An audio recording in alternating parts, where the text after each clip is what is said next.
Joining us is my friend, Curtin University's Dean of Global Future, Joe Siracusa, who just happens to be there at the moment, getting a lay of the land as he usually revisits. Joe, let's start with this test. It was supposed to be the biggest test of his presidency, this press conference today. How do you think he went? Hello, Pete. Good morning. Look, I don't think he did very well. I mean, he had a little bit of substance. He had no style at all. His voice was off, and he wasn't much in control. And keep in mind that he had a long way to go from his recent so-called debate. Look, I've been in Washington a week now. I've been talking to a lot of people, high and low places, and and Joe Biden is gone. Whether he goes next week or tomorrow, I mean, they have no faith in him. He argued today that David Axelrod and all the so-called elites were against him. And the ordinary Democrat in this neck of the woods has pretty given up with him. I had a good fortune to talk to a number of black voters in one particular setting. And it's fascinating, Pete. A lot of them said that Joe Biden, the Democrats, had taken them for granted for too long, and that they're prepared to give Donald Trump a chance. You know, I hear things here that you don't hear on the American news. You get really close to it. Yeah. But look, the Democratic Party, the elite of the Democratic Party, have eliminated Joe Biden, and you know they know he can't win. You know, there is a poll yesterday, I think, New York Times or whatever it is. 79% said that Biden is too old, and 67% said he'll lose the election. That is, he'll go down the ballot and kill off these other people. And a lot of that donors' money Annalise is talking about is going to senators and to congressmen because they're not giving it to Biden anymore. But look, the Democratic Party, beginning with Nancy Pelosi, David Axelrod, and others, have already made it clear that he is a loser. He can't win. And worse yet, he can't catch up. Yeah, there's nothing he can do.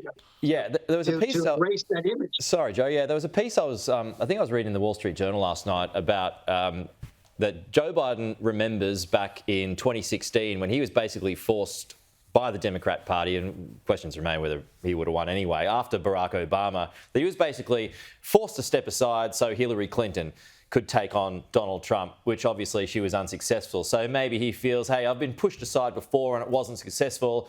I'm going to do it my way this time. Could there be much truth to that? Well, that is a true story. I mean, he got dumped in favor of Hillary, who made a mess of it.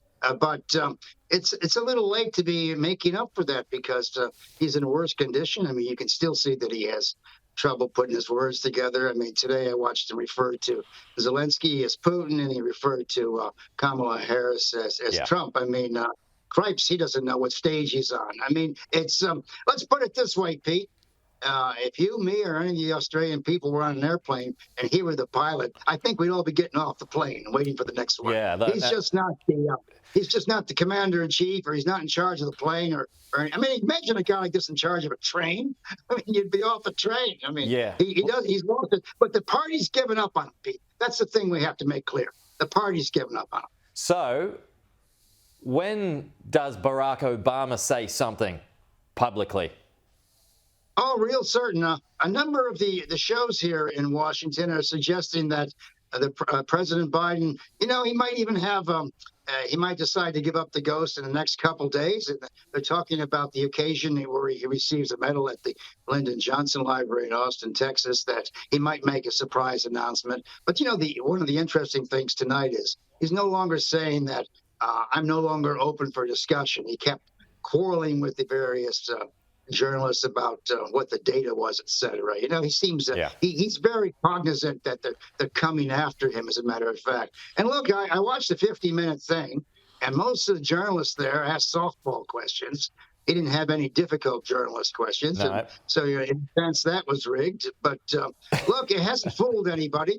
I mean, Donald Trump is still about $2.50, maybe $3 to win. And I think Donald Trump's numbers get less and less in terms of the betting, and President Biden gets longer and longer.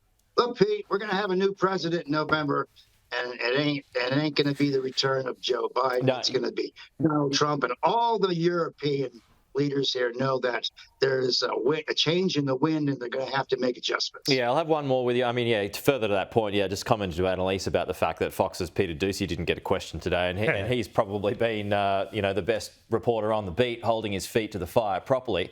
Just a final one here on Kamala Harris. There was a couple of questions on her where he said that she is qualified to be president. That's why I picked her. Do you think once he eventually steps aside that it is going to be her? Is it a foregone conclusion? Or do they have, some kind of swift runoff debate before selecting, say, a Newsom or a Whitmer or any of those types, or Wes Moore even? Well, I think Newsom and others will have to wait for the next election. Look, when he rolls over, she'll become automatically the candidate for a very simple reason, Pete. She's the only one entitled to the campaign money, okay? Right. And she's kind of a proud woman, too. Look, all the polls say that she isn't going to do much. She wouldn't do much better than Biden anyway. And, it's very clear to me that Joe Biden is gone, and Kamala Harris doesn't have enough oomph to beat Donald Trump, and no one has enough faith in her. And this idea that he chose her because she was a winner, I mean, that's not exactly true. He chose her to balance the tickets. The fact that she might become president one day would be the furthest thing from his mind. But Kamala Harris isn't going to give up the ghost here. I mean, she'd like to be president of the United States. Pete, I'd like to have played right field for the New York Yankees, but it didn't work out. Joe Siracusa, good to have you with us this morning. Thank you very much, and safe travels home.